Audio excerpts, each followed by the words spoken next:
I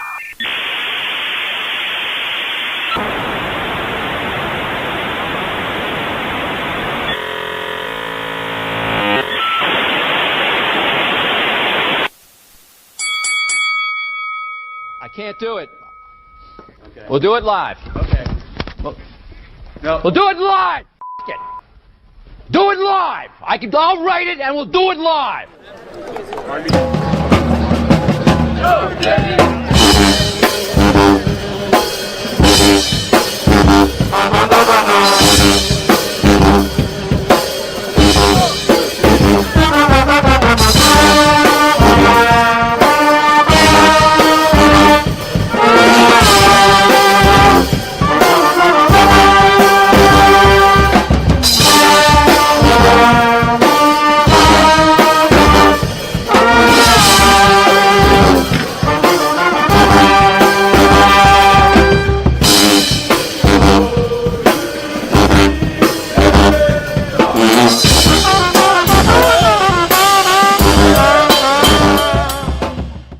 He's from Iowa, Louisiana, not Iowa.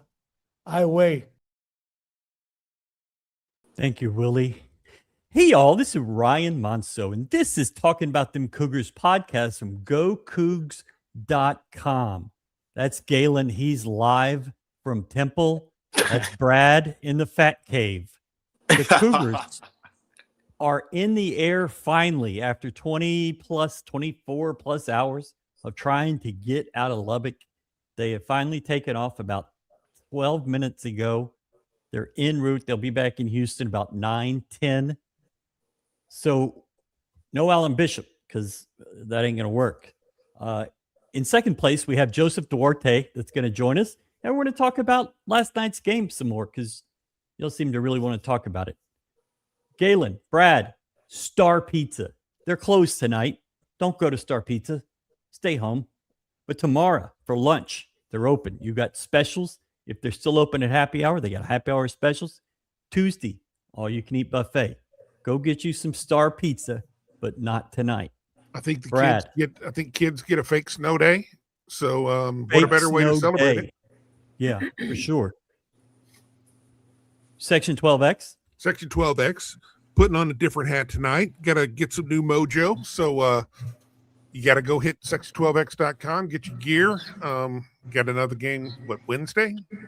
Yeah. So good time to bounce back and look good doing it.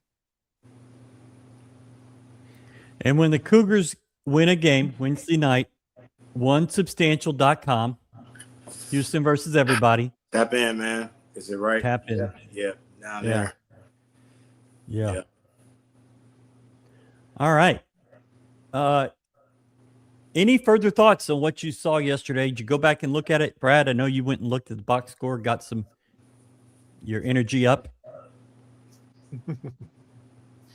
The biggest thing. I mean, losses happen.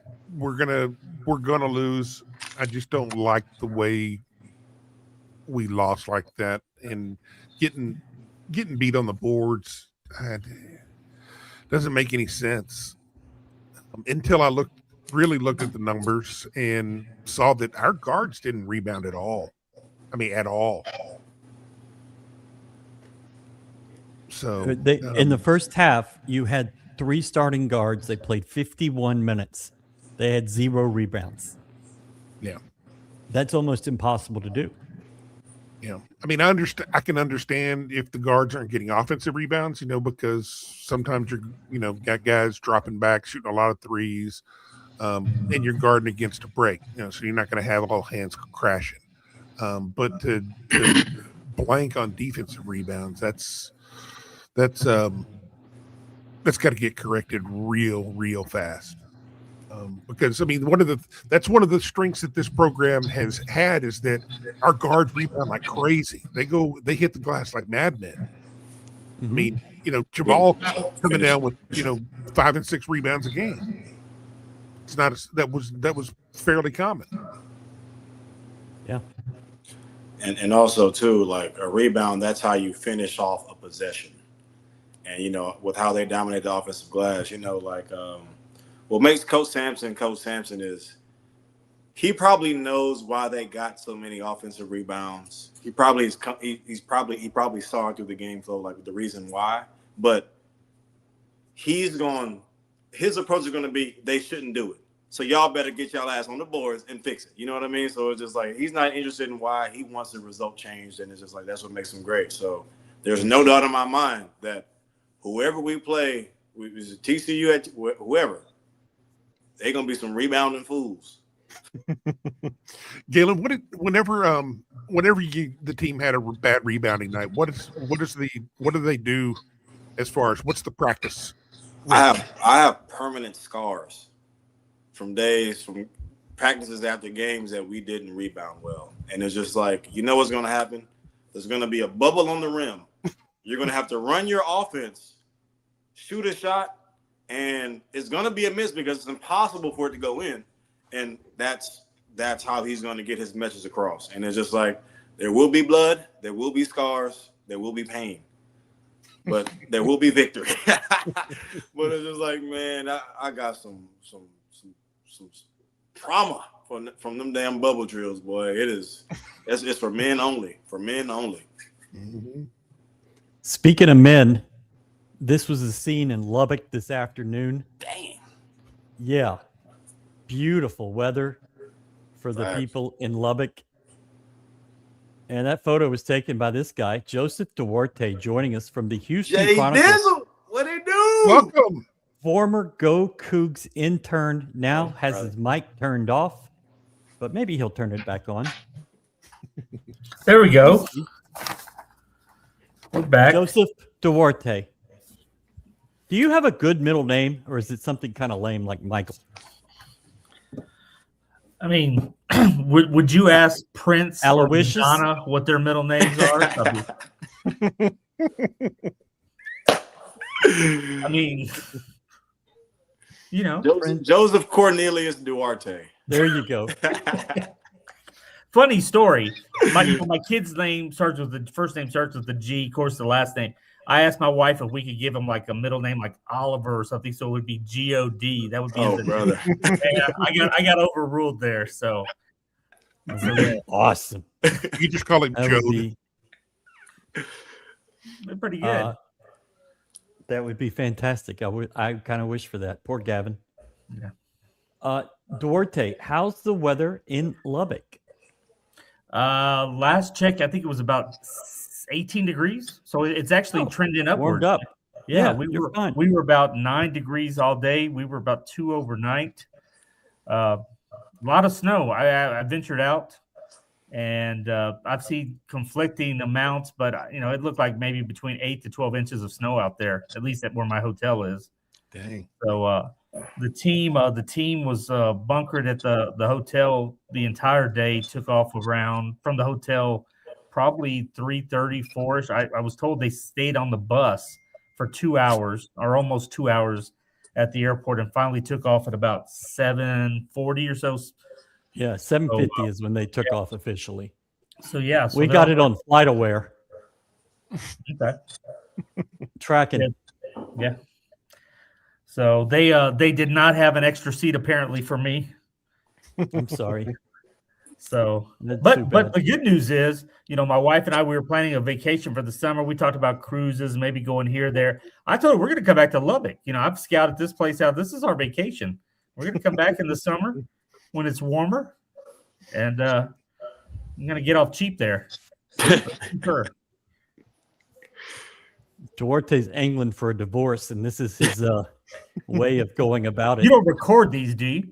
No, okay, no. It's just actually the four of us. Nobody's even watching. Yeah. So it's just a chat. Hello, Galen. Hello, Ryan. Hello, Towns, and Mr. Joseph. Hope you are all doing well. Our guy is still stuck in Lubbock, just like Duarte. It's 10 right now, going to fall to -2. No thanks. No thanks. I mean, I did post that photo of the pool outside my hotel room. It's now frozen over the top. Ryan's asking me to jump into it for $20. Ooh, $20. American dollars. That low budget. I can't get 50 out of it. That's what I'm saying. 200? Shit. 100 maybe. No, thank you. That'd be a hell of a photo to add to your collection. Great video. Facts. My collection. What would you ever be talking about? I've seen you done some redecorating. Yeah, I put you right above me. Yeah, I noticed. So, you feel, and you sort of got loved. Towns there on where it's behind your left armpit. So yeah, shows you the respect Towns gets. I know. Fine. Still no Galen photo up there. No, actually there he is. That's right over my shoulder. Yeah, your head was in the way. Your head was in the way. It's a handsome young man. Anyways, and he got the new Willie picture. Yeah, looks good. Willie got demoted for Dwarte up there at the top. Joseph, from your point of view, beat writer in the press conference, talked to Kelvin after it, or Kelvin. What did you see yesterday from the press conference? Well, from your point of view. Well, I mean, pretty much summed it up. Kelvin mentioned, the way that this team has made a living and beaten teams and been successful. That was exactly what Texas Tech did to them yesterday, starting with the rebounding edge and just controlling the boards. I mean, he was not happy after the game. Galen, I caught the beginning of what Galen said about, there's going to be pain to pay. I wouldn't want to be those guys when they hit the court tomorrow, because that was just something you don't see from a Sampson coach team. And then, there were some other things, the fouls. I went back and looked. I think they've, if I'm not mistaken, they've had when they've had 20 or more fouls called against them in the last 4 or 5 years, the record shows that it doesn't go their way.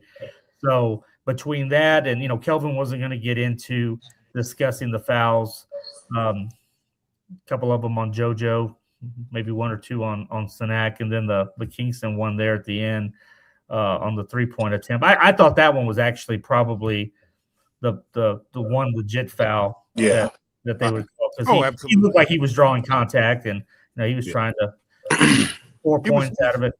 It was definitely a kick out. It's just they don't call it very often.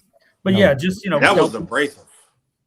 But what got me was also the first half, just wide open threes by Texas Tech. They're going to take them. They're going to make a lot of them, but there were some that were just wide open. And then you make some adjustments. They're 0 for 7 to begin the second half, and then Atwell gets 2 just daggers in the corner there, and that's the only 2 they made in the second half. That's the only 2 they made in the second half. So as far as changes in personnel and stuff, they held Texas Tech to 35 points in the second half, and I believe 33% shooting.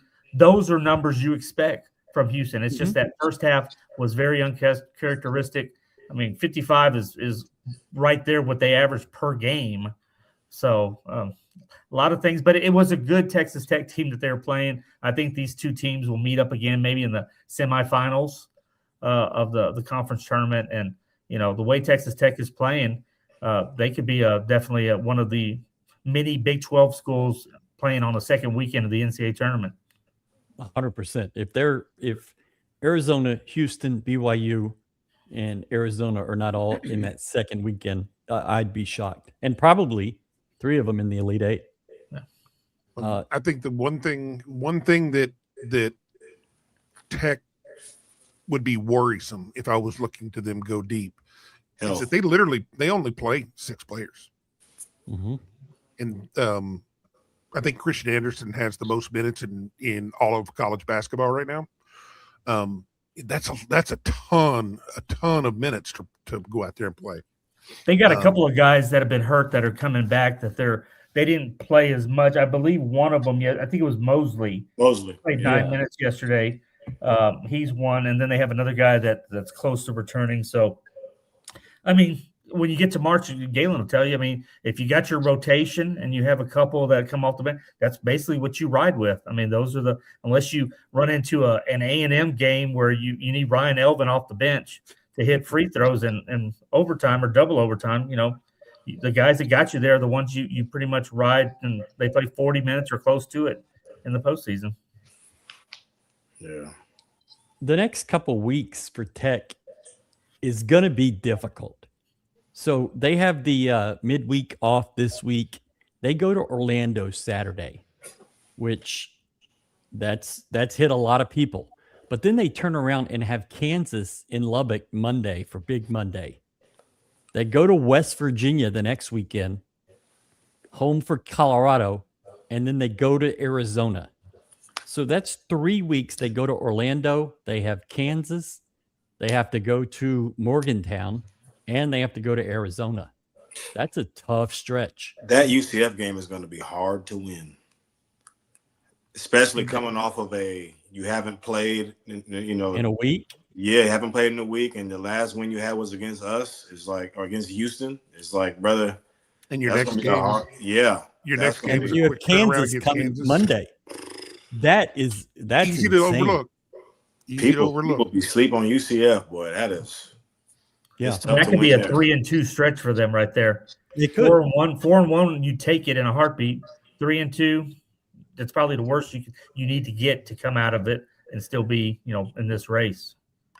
I got a question. And now hang on just a second, Brad. And here's Arizona's next 3 weeks. They play tomorrow night at BYU. Then they get Arizona on Saturday. They have the midweek off.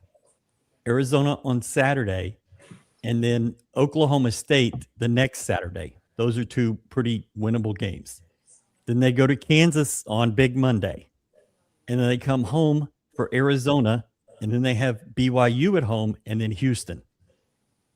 So you're going to go Kansas, Tech, BYU, Houston in a row.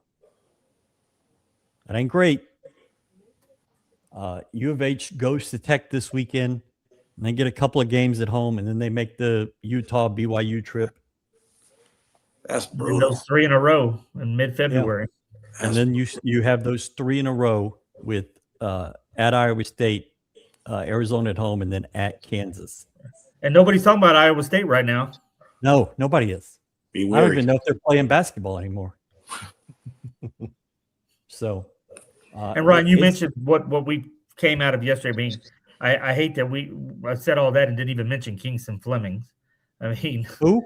Yeah, what can you say about the guy? I mean, it's just just going back and looking at the numbers from yesterday, looking at this freshman class. 9 out of the top 10 projected picks right now are freshmen. And he's almost a consensus top 5 right now, which and arguably the best point guard available in the draft if he comes out. So, Brad, what were you going to say? It seems like the league set it up this year to where they bunched up really tough games, and that goes across the board for everyone. Well, you have so many you have either very top end teams or low end teams. There's no middle.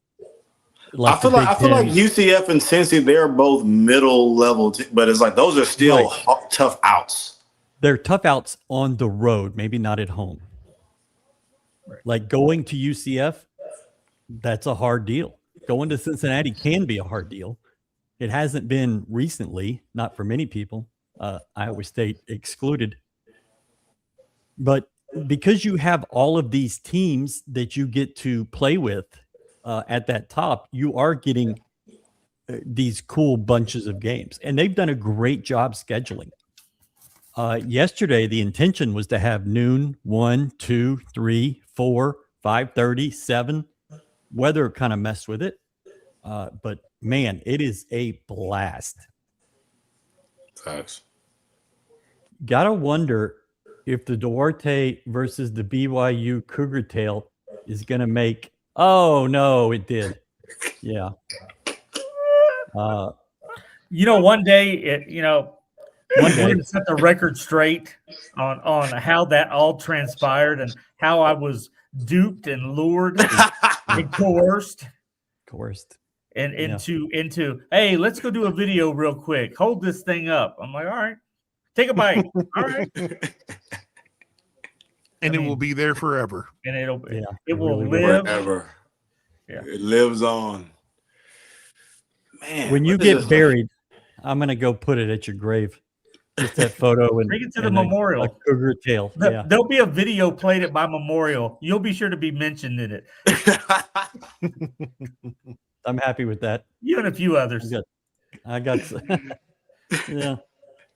Anyways, I had a question for y'all. Let me see what it is. Star Pizza. Good people. What do you think this travel schedule does to this program and kind of their next week? Do you think it messes it up? Do you think they have to change a few things, obviously, but what do you think happens? Joseph, Galen? Well, let's let Galen go first because he's been in this situation. I just remember we had a similar situation when we were playing at Tulane. And, yeah, and it's just like we lost that. It was on the road, and we flew there and played on the same day because of the freeze. And it's just like you get accustomed to a schedule, and it's like whenever your schedule's kind of off, it kind of messes with, the game flow. It's like you usually get to the city that you're playing in the day before. You're able to sleep and do whatever you need to do, but flying to a place the same day and playing, it's very, very odd. Yeah. So it's just like the travel, if there's issues with travel, there can be an issue with performance because you become accustomed to a certain standard of how things go. And it's just like whenever it, kind of veers away from that, you never know what could happen. Ryan, do the rewind. In a perfect world, this game is played 5:30 on Saturday. They probably get back to Houston after midnight. Sunday would have been a day off, I believe. Sunday would have been, they take the day off. They get back in on Monday, go through a full day workout, and then they leave Tuesday, probably around lunchtime to get up to Fort Worth. I'm not sure if they would. I think they would bus to Fort Worth. They bus. Yeah, they'll bus for Fort Worth. So you get up there, you do your shoot around. It's just the schedule you're given. With this one, you get home tonight. There's I don't know what they did at the team hotel, but you're on the road, so you can't really consider that a day off. I mean, you're traveling, and then you're going to get back at it tomorrow, and he's going to probably, like Galen said, he's going to run them through the grinder, and then you would hope that weather-wise you don't have any more delays or anything. The road should be fine. You get on the road Tuesday, and you get up to Fort Worth, and you do your shoot around that night or the pre-night deal. And then you play, but it's an 8:00 game on Wednesday. Maybe that helps. That's late. Or it's worse. Yeah, that's late, man. Yeah. I used to hate 8:00 tip-offs. Because you sit around all day. All day, just waiting, just like try to take a nap, and it's like, damn, it's only 2 p.m. It's like, and this isn't a bad TCU team. I mean, they played a couple of ranked, but they beat Florida. They played Michigan about as close as anybody's played them without beating them this year. And if you remember, the first year in the Big 12, Houston went to Fort Worth and lost by 1, 2 when they were number 6, maybe, or maybe they were even lower than that. They were higher. Court stormed. Yeah. So, I mean, this isn't a gimme. Yeah, not at all. I think that will be hammered. That point will be hammered home quite a bit. What time do you think they started watching film today? 5 a.m.? 4? Oh, I think Kelvin liked to sleep until about 6:30. Well, I'm saying today because until they left the hotel at 3:30, you don't have anything to do. They can't. I mean, unless you go rent a ballroom and start running plays in there. I mean, Kelvin didn't give them the day off, so. There was some film. Yeah, there were some things. But Galen, don't they on the road sometimes, if you can find the place that they stayed was actually a pretty nice hotel. It had a lot of conference rooms. I mean, they could have probably slapped some tape on the carpet there, and very much so. Very much so. Done it in the lobby. I know for a fact film was viewed. Yes. I'm willing to bet my life. Film was viewed, and it was viewed very critically. And with very unfriendly language. For sure. Yeah, I've heard that about him. Thanks for being there for our team. They're talking to Joseph there. I appreciate that, Wanda. One thing Coach Samson Hayes, though, is feeling like his team got out-toughed because that's That's who he is. So it's just like you don't ever want to lose a game, and he feels like that's the reason. That is unforgivable. He's gonna get it back in blood. And it's not the first time in Big 12 play that's happened. They had what game was that? It was at U of H. It was at home. Well, they had the Middle Tennessee game where he talked about it, remember? But that was non-conference. Yeah, for sure. That was non-conference. I thought it was a conference game, but you're probably right. It was that one because you only played Tech and West Virginia at home, and you out-toughed both of them. So, yeah, it's had to be Middle Tennessee. But I don't know. I can't imagine how he feels thinking his team was out-toughed. It's got to be just a complete weird thing for him. He's so Hall of Fame. He probably is glad that it happened. It gives him a reason to kind of go, like, you know what I mean? It gives him a reason to kind of go ape shit. That's 2 or 5. But I think he's probably glad that it happened. Like, yeah, you know what? Our team needed this at this point of the year. Yeah, you go lose that road game because you know you were going to lose one. He never looks at anything from a pessimistic outlook. He's like, oh, this happened. Okay, so this, like, it's a opportunity. Exactly. That's what it is. Whenever he's viewing any type of adversity, it's this is to help us, and we're gonna overcome it. Like that's his approach. That's his mindset. That's our coaches. That's our program's mindset. But especially Kelvin Sampson. Kelvin's very calculated after games like that with what he says, and there's always a message in between where. Mm-hmm. Maybe it's not going directly to the team, but maybe through the media. He gets the message across, and whether you heard what he said, didn't he? He was in there, huh, JD? Yeah. Whether it's to the fans that he's talking about, where it used to be about attendance or coming out to the games or to the players. I asked him about the fouls, and he's like, "Look, I'm not going to bitch about the referees when we got our ass kicked." You don't hear Kelvin say that, so when he says there's something behind it. And I tell you what, I followed him out. I walked to the locker room, and there wasn't a peep being said from staffers to players. Nobody was saying a word. You got your food, and you headed to the bus. Nobody was late to the bus last night. I guarantee you that. Yeah, you better not be at Colorado either, and we'll talk about that. Better not breathe too long.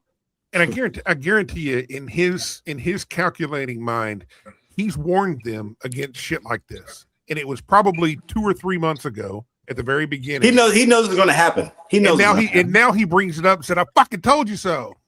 Yeah, you have to hit that. You have to encounter that for sure. But the guy's a magician, man. I mean, Ron, I'm counting all the FCC violations that just occurred in that last 60 seconds. Well, the internet gives us a little latitude. Galen has a clock. He only gets 5. We haven't gotten Brad to that point, but we're gonna put money in the jar every time Galen says a bad word.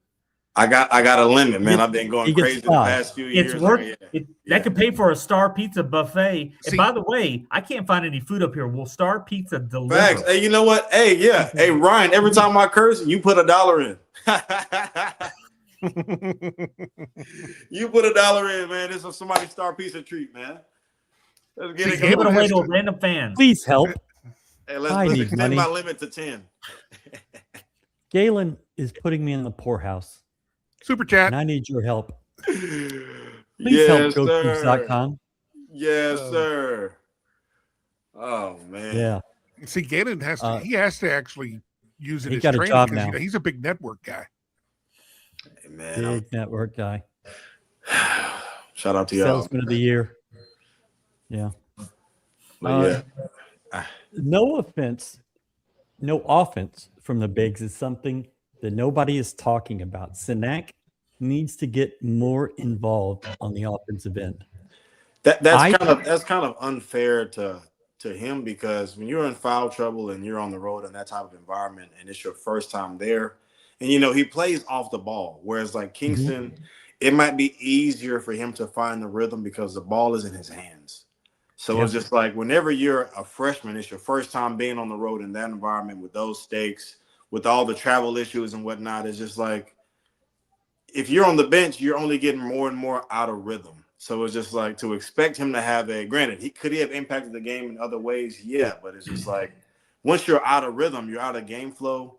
It's kind of hard when you're dealing with a team like Tech because those guys are cut from the same cloth that we're cut from, for sure.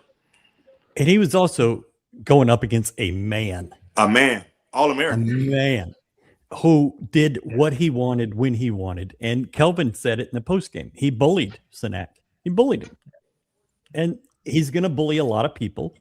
But I'm sure that Toppin was looking at film from the first game and was ready to go against JoJo and Sanak. So I think it's reasonable to think that Sanak was a little bit hesitant, maybe intimidated. But it won't happen again. Definitely. Didn't He had a right to be hesitant. Didn't he also dominate J1 last year? That's what I was thinking. So it's just like it's not really. It's like, bro, the guy's a player. It's not a believe. Big Chris. He tried. Believe it. I want to see him. Yeah, I'd like to see him. Last night, he played 18 minutes. You're not gonna get much going, or do much in those 18 minutes, especially whenever you're sitting in foul trouble the entire game. I would like to see him get more involved down low, but he's still the problem is he's too good. He makes 15-footers. He makes them from 22 feet. That's the problem. It's a good problem to have, but I would like to see him be able to get more cheap buckets, more easy buckets. Right.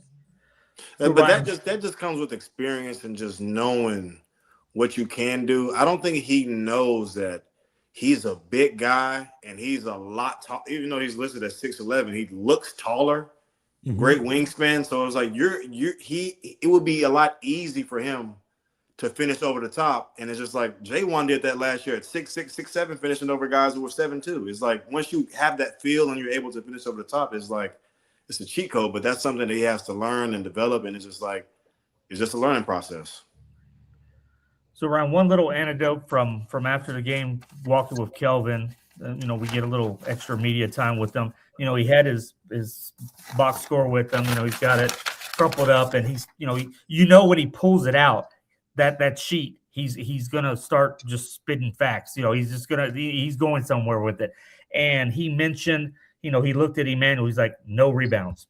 He was like, none. He was like, it's hard to not get a rebound. Then he goes to Milos, none. But then he corrects himself, said Milos had one, and then he went down to Khalifa, no rebounds. And I remember we were at Fertitta Center after a game, and it might have been Emmanuel or Milos, and one of them said the guards need to get about 4 rebounds a game. That's what that was the target. To be a really good 4 team. Each or 4 total? 4 each. Okay. That's what the target was, and that if they did that, they could be a really good team. So coming out of it, seeing the numbers, between those two guards, 3 total. 3 total. I thought that was very indicative of sort of the way the whole game went. Yeah, that's what I said yesterday. I thought Isaiah came in and really rebounded well. He had 4 or 5 in the limited minutes. He had 4. I thought he came in like his rebounding and his pursuit of the ball stood out to me. JD, I got a question for you. Yo, do you know why he only played 1 minute in the second half? Who? Orwell. He got 9 in the first and had 4 rebounds. He had 3 fouls. Well, he had 2 fouls in the second half. Okay. In 1 minute of play. And that is one of those things that's going to get you pulled. And one of them was the flagrant. Yes. Yeah. Okay. That's a good point. That wasn't a flagrant, man. Yeah. Well, yeah. But they were going to. Is it fair to say that a projected lottery pick shouldn't get bullied? Who?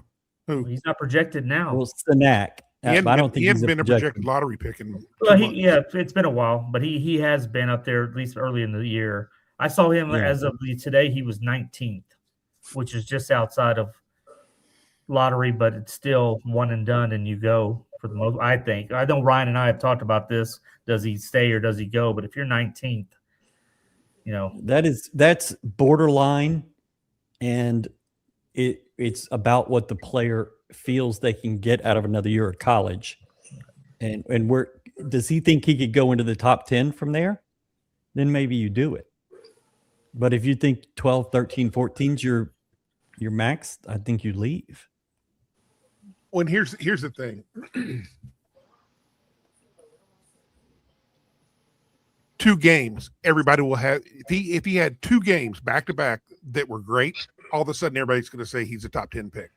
The thing that's going on right now that we see, and it's recency bias. It's a lot, it's heavy, and it's a lot to do with the internet and communication across the internet. Is that the same thing that y'all were talking about earlier? That all of a sudden nobody's saying a word about Iowa State. Well, no, because they lost. Same thing with us. We lost a game, so they're all out of. They're nowhere to be heard of. Purdue lost, so you won't hear anything about them. Oh, but they love Purdue. The national media loves Purdue. Networks. Michigan State, Purdue. If they can get them an Uber and drive them to Indianapolis so they won't have to take a bus, they would. I mean, it's just, but you're right. I mean, it's sort of the here and the now. Well, I mean, every player is, oh, okay, they're pretty good. And then they have one good, like Sanak had a good game last week. And all of a sudden, oh my God, look how great he is. This guy is all world. And then yesterday it's like, oh, this guy fucking sucks. He's not a prospect anymore. Right. And then how many videos I saw yesterday and today of Texas Tech is taking over the world. They're going to win the Big 12. They're a Final Four team. It's like they won at home. They should win at home. Look at Darren Peterson from Kansas. He's played in only 10 games because of hammy and quad issue, but he's such a what is described as a generational talent, and he's he's the number 1 pick, but he's only played 10 games. Maybe that's all you need to see of him. Maybe the scouts are already dead set on what his potential is, and he's going to be a great player. Don't get me wrong, but he's only played 10 games, and his stock hasn't dropped one bit. I mean, he can put the biscuit in the basket. I think but he's also not in a different position that he's ever been in. Whereas like Chris, he's playing a different position than he's ever played in his life. So there's a learning curve. Whereas like Darren Peterson is like, you kind of doing what you always done. You know what I mean? Like, not to take any credit away from him. Granted, he's definitely very much a high level talent, high level. He got it all, but it's a little different when you're doing something that you've never done before at this level for the first time, and then the world is expected of you the very first time you might step into a new arena. Like, it's kind of unfair to hold somebody to that standard, in my opinion. I could see Sanak coming back, but when you look at it and then who's coming in and then the numbers you have, I don't know how that pans out, how that works. But it wouldn't hurt him to come back if he gets another year with Kelvin. But sometimes you'd find a spot for him. Yeah, well, yeah, that. But I'm talking about just they have Deanne coming in. You still have McFarland on the roster. You have JoJo could be back. So I think you start looking at the front JoJo's back. So I mean, it's just a matter of if Kelvin's the first one that's told us if the kid has a chance and in that range, he tells them to go, no doubt about it. But it may be up to the kids. But it's like everybody don't have the same ceiling. And it's like people think that, like you said, the last thing that you've seen was he was going 19th and he playing like this.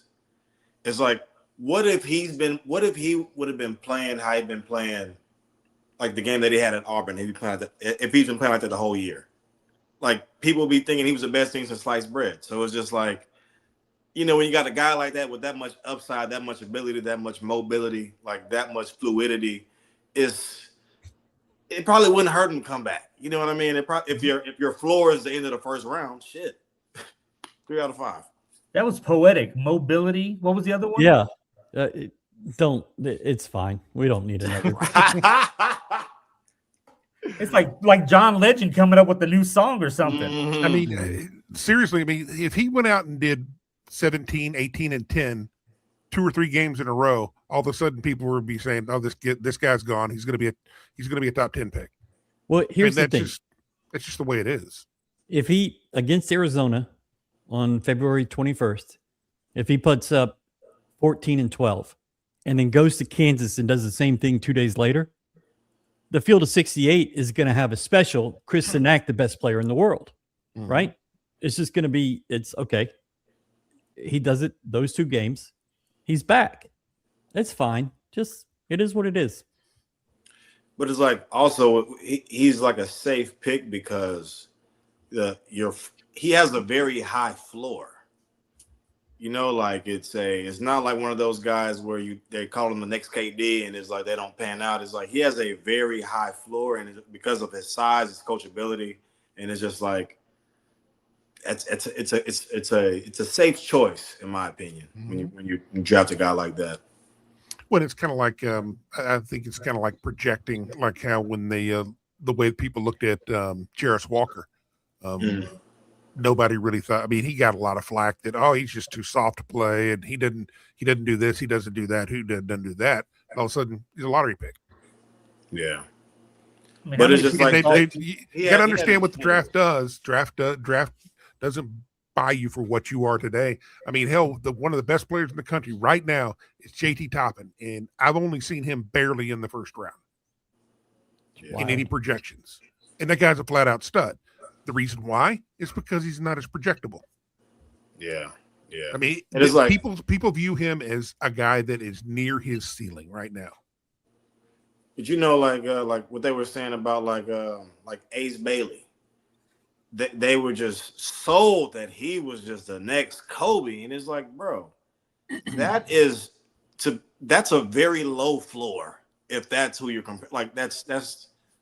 It's not going to be what you think it is. No disrespect to the kid. I think he has a lot of game, but it's just like, man, that is just, you got a volume scorer who lives on a steady diet of tough shots. It's hard to win like that, man. It's hard to win. I think if anybody compares you to Kobe, you better change those projections real quick. That's an impossible comp. And that's when they put these standards on these kids, like next Kobe, next KD, and it's just like, bro, do y'all know what that is? There's been a lot of next Kobe's and a lot of next KDs, but there's only been one of each. I mean, everybody. Let's stop it. But people need a new narrative to cling to, I guess. Back in my day, it was the next Jordan, and everybody that got tabbed as the next Jordan, they were good players. But in the public's eyes, they failed. They failed because they didn't live up to be Jordan. Yeah. Those poor kids that do the 4 quarters, they're already trying to be the next Towns and next Ryan. I mean, it's hard. It's hard to live up to that. That's a very low bar. Shut up, Brad. That is hard to do.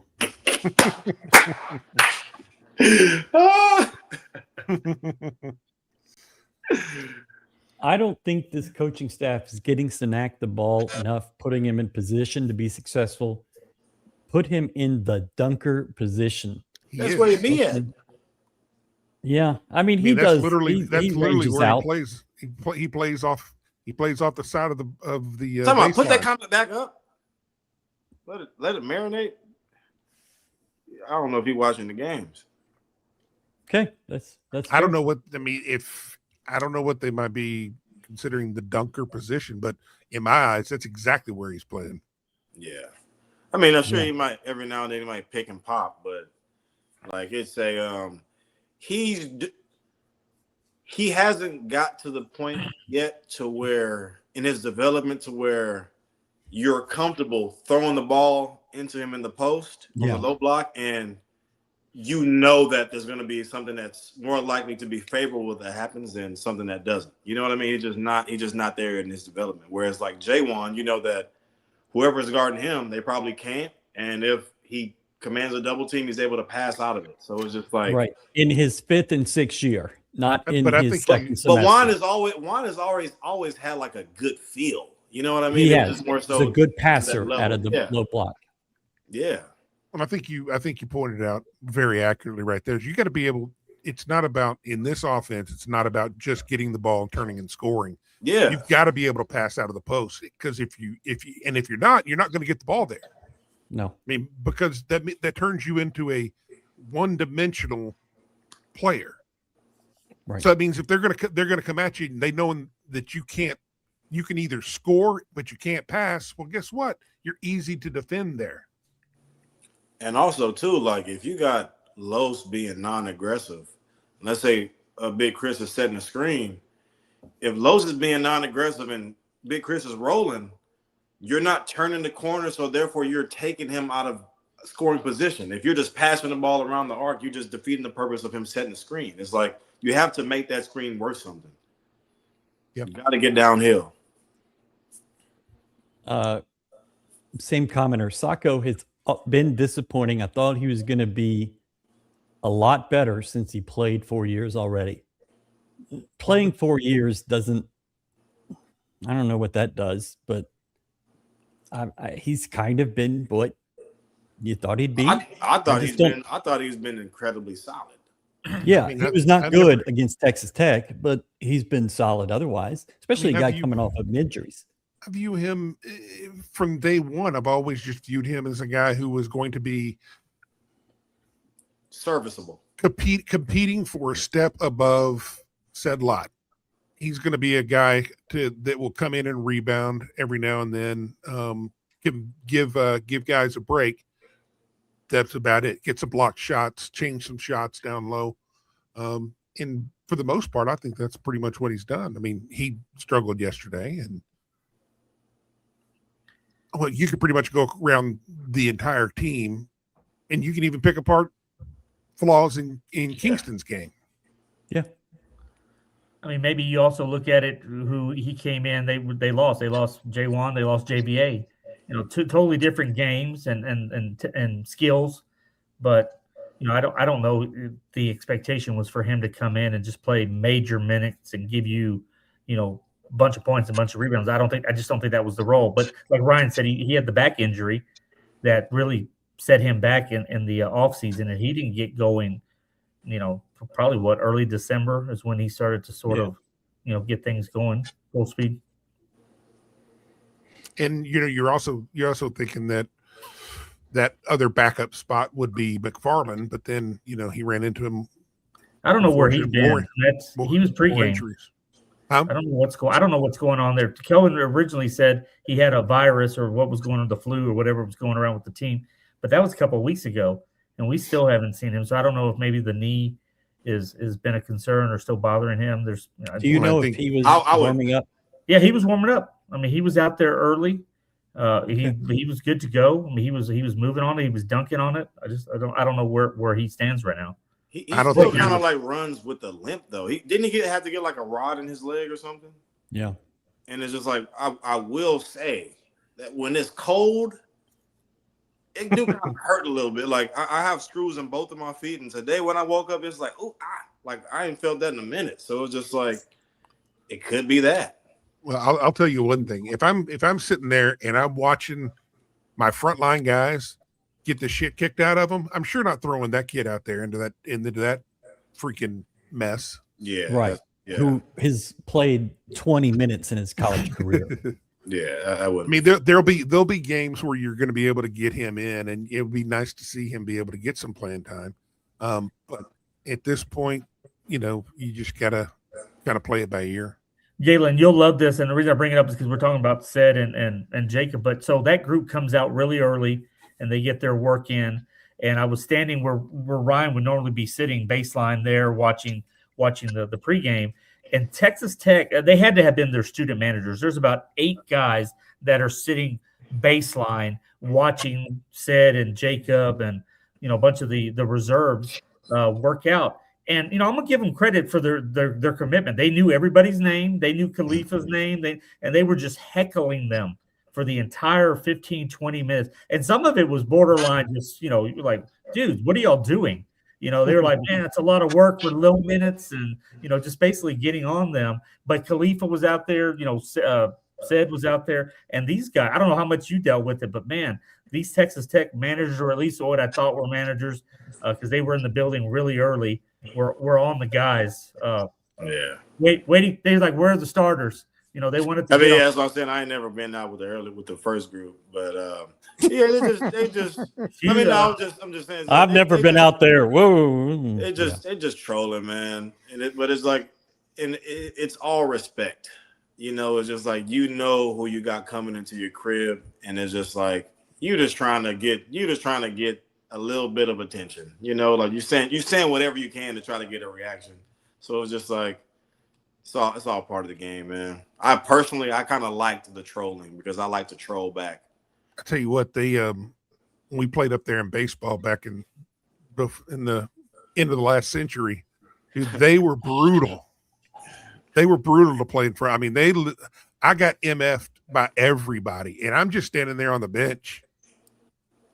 Yeah. And I got heckled as much as the players did. I mean, the actual guys that were doing the playing. That's what they're supposed to do, man. That's what makes college basketball fun. Oh, That's what makes the environment lively. It's just like, yeah, it's that time. Like, it's that time. And those kids know that their team and this team are the same. Exactly. We're basically heckling the exact peers of our team. U of H is over Huffman. They're circling in. They're about to go over Lake Houston, land into Intercontinental. They'll be over the Dairy Queen right there. Yeah. And I'm sure that's just trying to get on the ground. You know, the plane that they came in left because I was told that it had to go pick up the University of Texas women's basketball team. And then they couldn't get it back from Houston to get to Lubbock yesterday. So that's kind of what delayed things a little bit. So those planes don't sit. They're kind of constant use. So yeah, it wasn't going to sit, especially with the weather, how it's been right here. Okay. Are we ready? Here we go. Should Mercy be playing more? Yes, Mercy should be playing more. I feel like he's going to transfer if he doesn't get more time. Mercy should play more. Not sure why coach doesn't give him more minutes. From top left, go around, start with Brad. Mercy, your thoughts. I love Mercy. I'll defend him as much as I possibly can. But Mercy is playing exactly the amount of minutes that he's earned. I mean, let's put it this way. There's a guy that's up for a Hall of Fame vote that's taken us to 2 Final Fours that doesn't put him in, and it doesn't put him in for a reason. It's not like there's some pretty good players that are getting the minutes that people think that Mercy should be getting. And at the end of the day, the reason why Ramon Walker was in there, because he plays defense and because he goes and tries to rebound. That's the number one thing. Mercy's had some good nights, and he's had some nights where he just looked lost.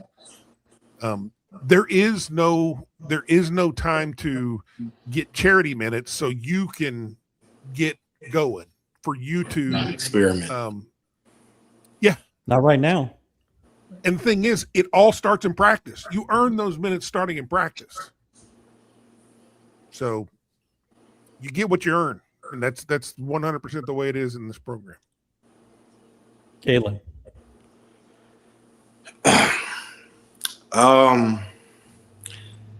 It's like, okay, let's say give him more minutes. Over who? Emmanuel had 20. Kingston had 40. And Mercy sure as hell is not a point guard. Yeah. So it's just like, who exactly do you take out so he can get in the game? And it's just like, that's no insult to him. The kid is uber talented, but it's just like, who do you take out? You Isaiah and Chase, they're both 6'5", 6'6", can play small ball fours, and he's not in that group. So it's like, who do you take out?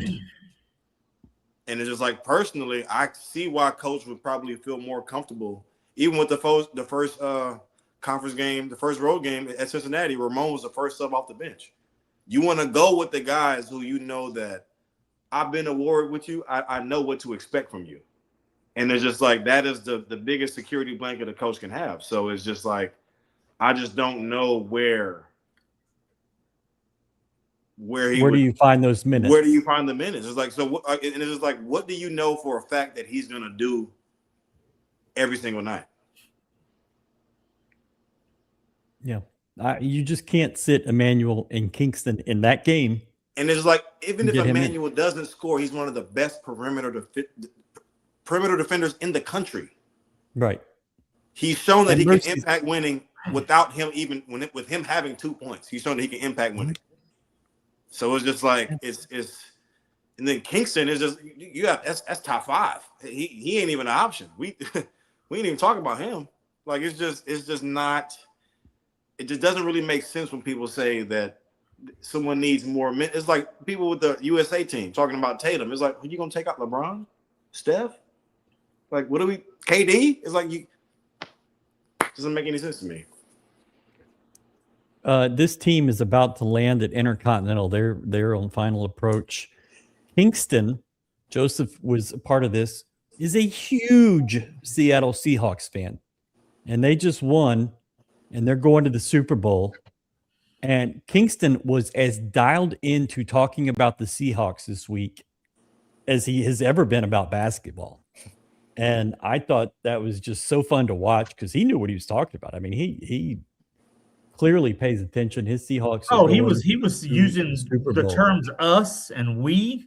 Yeah. I mean, he was as invested in a team that's not a member of the team than anybody I've ever talked to. I mean, it was funny, but I mean, and you got to think about it for us older guys when he says, "Oh, I've been a fan all my life," but it only goes back to Russell Westbrook and the Legion of Boom. You know what are you talking? 10 years maybe? Yeah. I didn't know he was a fan of Steve Largent. Yeah, that's most of his life. Yeah, that's over half of his life. You know, he was 8 years old. But yeah, Josh Jones is going to the Super Bowl. Yeah. So it's the Joneses, Marcus Jones and Josh Jones. Boy, JJ. I believe he was the guy sort of with Galen with the For the City. You know, Josh was part of he was kind of behind the H-Town Takeover name, if I'm not mistaken. He was that was like in 15, 16. Well, 16. Yeah, we came in together. Yeah. Me and JJ went to the same high school. That's crazy. Wow. Life is crazy. But hey, Brian, back since I didn't get my turn on oh yeah, go ahead. Mercy. Tell us why Mercy should play. I mean, over Kingston. First of all, no, I'm not going to say that, but I'm just Grinder. I mean, go through what that kid went through at the end of last year, and not being able to hit a bucket and to invest in the offseason. But Galen hit it on the nail on the head. If you're Kelvin, the question's always, well, whose minutes is he going to take? Right now, he's the 6th guard on the team behind the 3 starters. Then you have Isaiah and Ramon, and then you have Mercy. So the minutes that he did get early on, remember what Kelvin told us, he had earned them in practice because he had started his defense had gotten better. So that's where if you're Mercy, you're carving out some time, but you're not carving out 15, 18, 20 minutes. You might carve out 5 here and there or 6, but it's not there's not a role for him right now as for meaningful minutes or for a guy that's going to get a lot of minutes. But I give him credit for hanging in there because it was not easy. Yeah, it's not easy at all. But it's like you take a guy like Chase, and it's like Chase, like what he played 8 minutes yesterday, hit 2 threes, made some good defensive plays.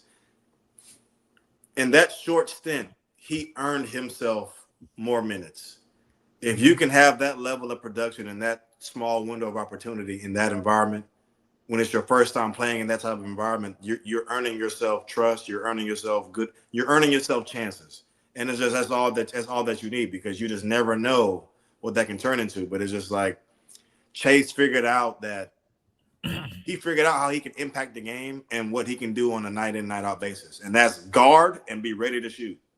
I'm not going to dribble. I'm not going to put myself in position to turn the ball over. I know what I'm in the game to do. And I'm going to be a ball mover when it comes to me. It's going up. And Chase is earning those minutes playing defense in practice. Anybody can make threes in practice, but if you're defending, that's how you're getting those minutes. And that's how Mercy's going to get those minutes is getting better defending. They think Cordell Jefferson is a really good defender. Like, he wears the red team out, but he's not available. Mercy's now getting those opportunities. But you're just not putting Emmanuel and Kingston on the bench in a second half in Lubbock or in Fort Worth or against Arizona, you're On just not God's doing it. green earth, you're not. Yeah, putting them on you're the not bench. doing it. If, You're not if doing they're it. able to, yeah. And Not here's at all. So the way the things work is that you earn trust, and everybody knows that you can go and score. But if I can't trust you to go down and not give up points, then I can't play you, because there's so many good shooters on this team. You know, you're just part of the pack as far as shooters go. You're not lighting it up. You're not going to light it up any more than what anybody else out there is going to do. You've got to be able to impact on the defensive end, because even at your best, you say you're shooting 50% from the three. If you're going down and making three and giving up three, well, I mean, you're net zero. And that's funny too, because like it'd be guys in the G League who they'll be putting up 30, 35 and wondering that why they're not getting a call up. But it's just like, bro, the brand of basketball that you play, they have guys they're paying $100 million to do that. They don't need you to come in and score. They need you to do other impact winning in other ways, because you're not going to get those shots, brother. You're not going to get them. We got Jason Tatum. We got Steph Curry. We got those guys that are taking these shots. Get your ass on the floor, get a loose ball, get a rebound, take a charge, do other things that impact winning, because they got who they got. And it's not just doing it once, it's doing it every single day. Exactly. Because I mean, everybody could be great once. Galen, right now you could put on your shoes and go out and score 10. At least. Just consistency, man. Would you be able to? Can you do it every day? You know, that's the difference between good and great. Is that everybody at this level can go out and have a 20, 30-point game, but can you do it every single night? And you look at, you go through and you look at guys' game logs, and they're all over the place. 14 here, 3 here, 17, 22, 2, 4. I mean, Brad likes saying numbers. Well, I mean, because that's what inconsistent players do. I mean, they're all over the map, and you have no idea what they're going to do. It's miles of Okay. I wouldn't mind Mercy taking some of Ramon's minutes. I wouldn't either. I just hope he earns it. Ramon is a Kelvin type of guy. That's that's a guy who knows where to be, knows how to coach up other guys to tell them where they should be. It's like it goes way beyond the stat sheet. And I think that's what people don't understand is like, if someone has a question, they can ask him. You're going to ask Ramon something about the defense or about a rotation before you ask Mercy. No disrespect to anybody. That's just the bottom line. And it's like I said yesterday, you look in the huddles and whenever they had the camera on our team, Ramon is the guy talking in the huddle. It's like that leadership, that the morale type guy, that's infectious, and that's invaluable to a program, especially a championship caliber program. I mean, there's a reason they had a gigantic photo of that play Ramon made, I guess, at Wichita State one year that saved the game, won the game. I mean, though that's what he does. That's who he's been. Kelvin brought him on all of the media, preseason media stuff.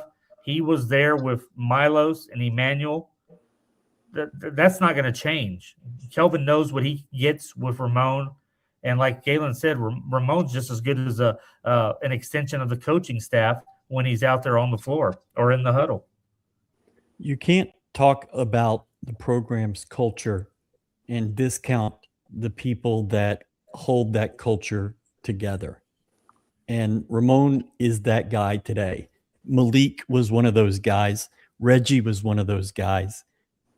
It's typically not the star player. It is the glue guy is somebody else. With this program right now, where, Kelvin's talking about it, we've talked about it, you're really listless. You don't have a true leader. Not yet. But Ramon fills that vacuum some. Mercy doesn't yet. He's just not there. And you're not playing Ramon if he's not earning the minutes. Like, you're just not putting him in that position. If Isaiah maybe doesn't get those 2 fouls, get that flagrant in the second half. Maybe he plays a few more, but I don't think they're going to Mercy. And that's okay. Mercy's job is not to come in right now and take those minutes. It's going to come, but he's going to have to be patient like everybody else has been patient in this program.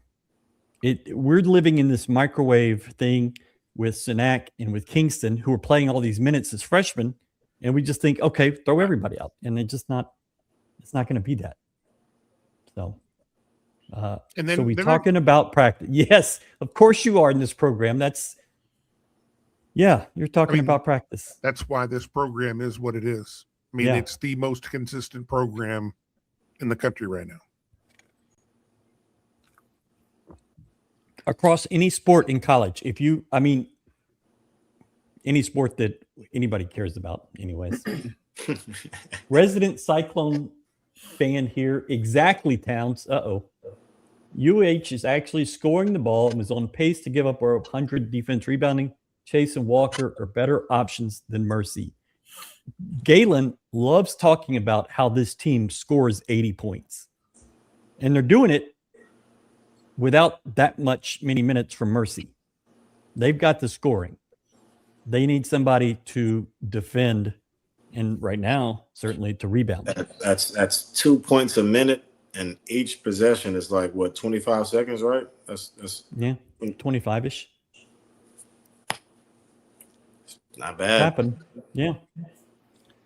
You're damn near coming down and getting the layup that's what it's that's what it averages out to, man. Okay, Galen, I want you to read this comment. Ramon Walker is your Nat Heiss. Stats are not the be-all, end-all for a culture program. I get what you mean, end-all, be-all, but who's Nat Heiss? It's okay, good. That's the Iowa State fan who referenced that. I thought I just didn't know who Nat Heiss was. Turns out I'm not the only one. Culture guys. Yeah. Those. I give Mercy all the credit in the world for sticking it out there, though. Yeah. Mercy was committed. Well, I mean, he could have left this year when you brought in Kingston and Emmanuel's back. And I mean, he might have seen the writing on the wall, but he didn't leave. He was committed here for 3+ years. And then he finally gets here and, he's waiting his turn. And there's something to be said for that. There's a lot also compensated. So he comes from, just his family background. I talked to his dad a few weeks ago, and they're not about just jumping ship, moving on. I mean, his dad really felt like this was the place for him to be. Kelvin was the coach for him, and whether that meant waiting his turn. Remember, Emmanuel came in. How many guards did Emmanuel sit behind for a while until he got his turn? It's going to happen. And, you think about how many kids have left this program or how many have transferred out. Not many. And the ones that did, it was probably for the best. So, I didn't get the feel from talking with Master P, Mr. Miller, that they were ready to. Hey, I got his number on my phone. I'm proud of it. This is Master P.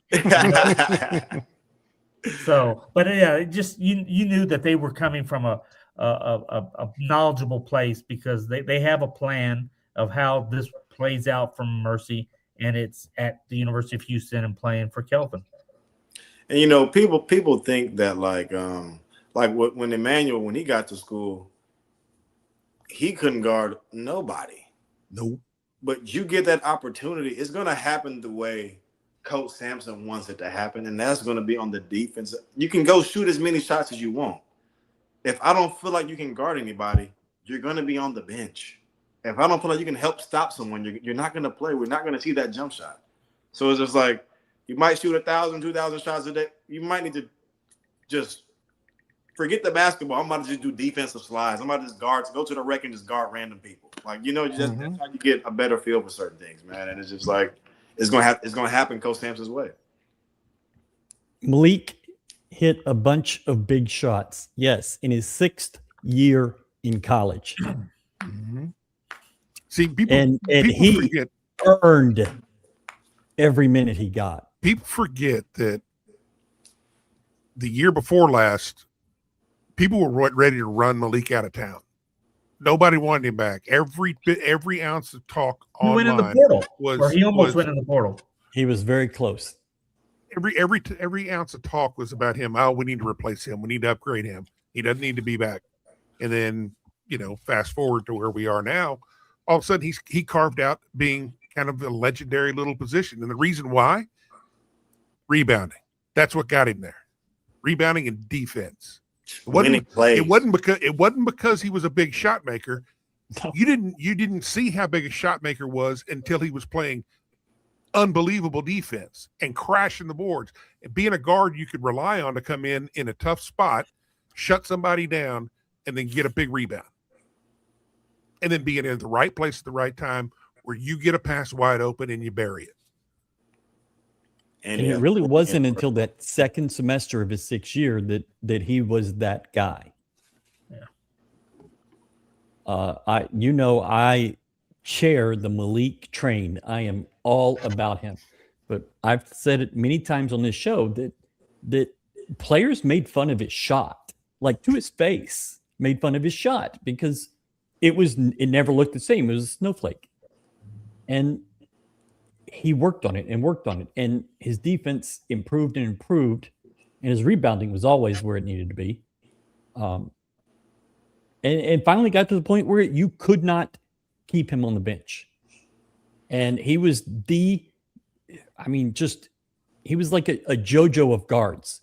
Coming off the bench, it was just a and he's an energy guy, but it's like Malik can come in and change momentum. And momentum in sports is just invaluable, man. You got a guy like that coming off your bench. That's crazy.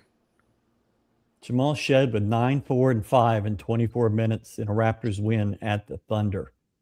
Thank God for our NBA minute. I will say this. I still believe that it's going to click for Mercy this year, and he's going to have a big impact in a couple of games. This season, you're saying? Yeah. Okay. All right. Has anyone left that's done anything besides T-Mark? And I don't know. I mean, Cam, who he went to Seattle. Cam Tyson. He had a great career at a lower level.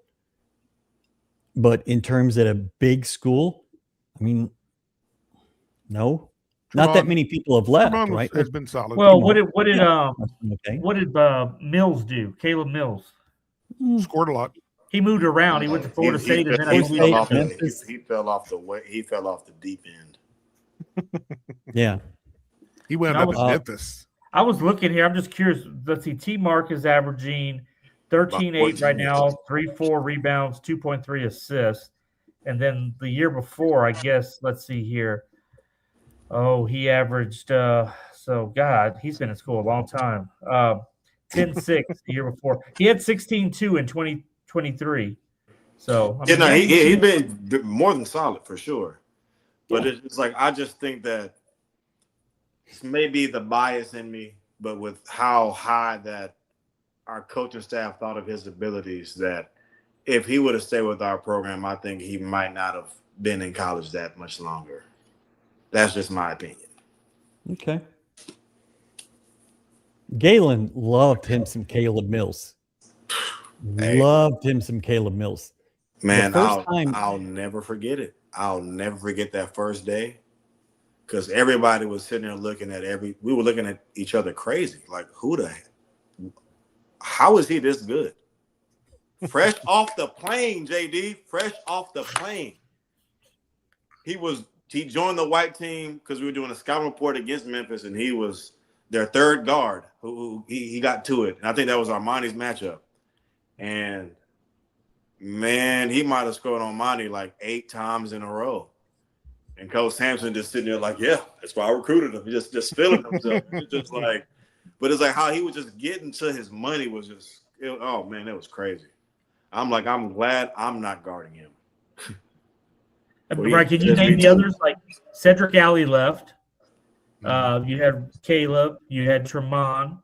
You had there was the real early year a guy from Ohio that left the team.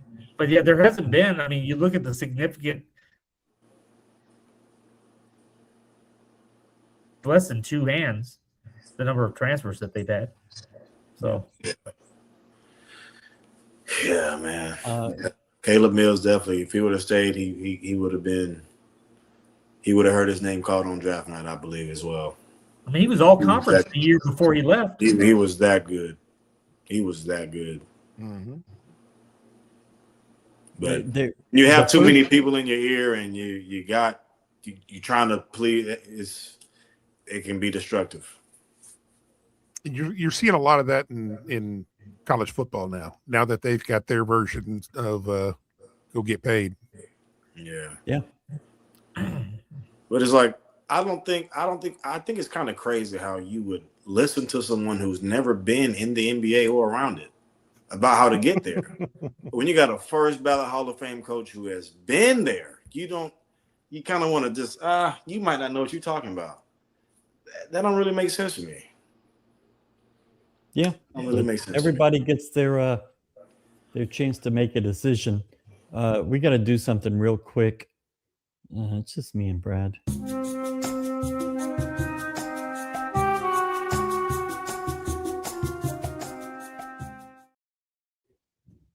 Patriots, Seahawks.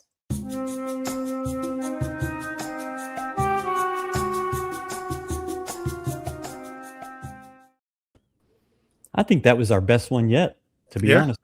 Yeah. But we'll go ahead and do this one right here. When you have the opportunity, I lost it.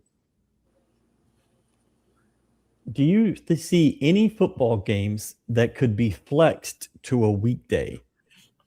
I'm going to give you my thoughts on this real quick. Texas Tech is scheduled for September 19th. I could see that moving to the Friday night game. That's a Big 12 Friday night weekend, typically. It's the same weekend that Colorado and U of H were on a Friday night last year. I could see that game flexing to Friday. I could also see the home game. Yeah, I don't think anybody gives a shit about road games. I think everybody wants to have 6 Saturdays. I could. With this home schedule, you better have 6 Saturdays. Yeah. I could see Oklahoma State moving to a Friday night. The Big 12 really doesn't play Thursday nights anymore. Nobody does of the P4 programs. So you're not going to do that. But yeah, some of the road games I think are a better flow for a Friday night. I don't think Eddie will be dumb enough to move the Oregon State or the Southern games to a Thursday or Friday night. I just think he's not going to make that decision again. But Baylor, which is Thanksgiving weekend, I don't think you'll move that to Friday. There's enough Friday games. TV doesn't need it. Maybe on the road you could see Colorado, just because that gives you an extra day before going to West Virginia. But that's the only couple of games I would see. I don't really see a home game that fits. JD, do you? No, and I was just looking at who they're playing. What sort of lends itself to being a flex game to begin with. I don't. If it happens, I think it's a road game. You could see a Fox Friday night game with Tech and U of H. I could see it. Some of the others I could see on FS1 or ESPN. But I could see that game being the Fox standalone Friday night game. But we'll find out in probably a couple weeks. Is this who we were talking about? Tyron Powell? Yep. Yeah. Anything on Caleb Holt? No. It will be around the Final Four, I think, that you'll hear about him. Out of the road trips, which one would you recommend most to the fans? Colorado. Colorado's a really good choice. Salt Lake's not bad, but I'd go Colorado. Salt Lake's okay, but to me, if you're going to the state of Utah, you go to Provo. If you want a wild card, fly to Savannah and go to the Georgia State game and just spend the whole weekend in Savannah. That would be good. That's a wild card to me. When's that game? September 26th. I'm sorry. Oh, So, yeah, that will be. It's right after Tech. Actually, normally you would think in August, September, it's going to be as hot, if not hotter than Houston. Not going to be great. Miserable humidity. I mean, miserable. It's not the worst. Has Kelvin commented on this kid at Bama? I don't think anybody's asked him this. Probably will happen tomorrow, 11:15. Some of that stuff is so run together that we just quit asking. Yeah. We remember when they were up for the G Leaguer who ended up going to BYU. That was sort of that was a story. You ask, then you kind of wonder Baylor. He's going to Baylor in the conference. This one's sort of a guy that's been at Bama and really doesn't impact you. So we haven't. That's just maybe why it hasn't come up front and center. Cal had a nice rant. Like, we can all just start going to get pros. I'm like, I hear you, brother. I hear you. That's just eligibility left. That was a Cougar. You said what? Who's got eligibility left? That was a Cougar. I was just like, hey man, I wouldn't mind being that guard on the bench, veteran leadership. Hey, I'll take you taking Mercy's minutes. Hey, pay me. I don't even want it, brother. I don't even want it. Man. You got Nate and Armoni can come back. Monty probably could, but he's getting paid handsomely. So he had an NBA deal. So like from how they're real NBA contract. Bediako signed a two-way. I thought they were all on two ways. But Armani played in the league, didn't he? Yeah. He was called up for a few games. So